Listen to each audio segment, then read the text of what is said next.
নমস্কার বন্ধুরা, আপনাদের সকলকে মঞ্জুশ্রী হোমকুক চ্যানেলে স্বাগত জানাই। আজকে আবারও একটি নতুন রেসিপি নিয়ে চলে এসেছি, যা হলো বাড়িতে তৈরি সবজির তরকারি।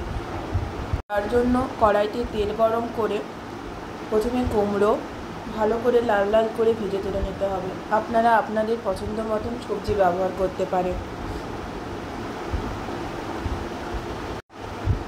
কুমড়ো ভাজা ভাজা হয়ে আসলে তারপরে সামান্য বিনস এবং গাজর কুচি ভালো করে লাল করে ভেজে তুলে রাখলাম।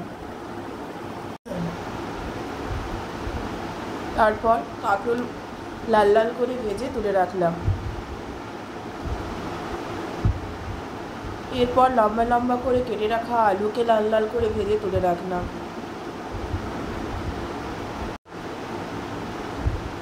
তারপর বেগুন লম্বা লম্বা করে কাটা ছিল, ওটাকেও আমি ভেজে তুলে রাখলাম লাল লাল করে। আপনারা ফুলকপি, বাঁধাকপি সমস্ত সবজি ব্যবহার করতে পারেন।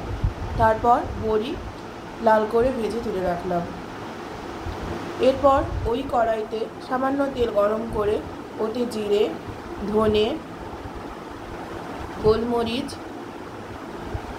শুকনো লঙ্কা,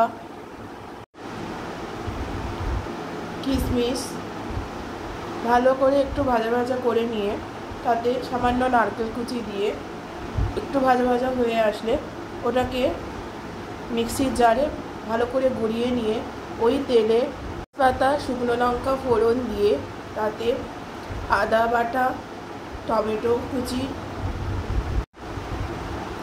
ওই পেস্ট করে রাখা মশলা,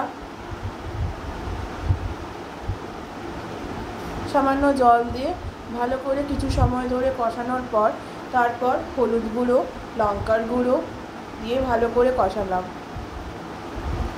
তারপর ওই আগে থেকে ভেজে রাখা সবজিগুলো দিয়ে দিলাম। সবজিগুলো ওই মশলার সঙ্গে ভালো করে কষালাম। তারপর স্বাদ মতন লবণ দিলাম। এরপর গরম জল দিলাম।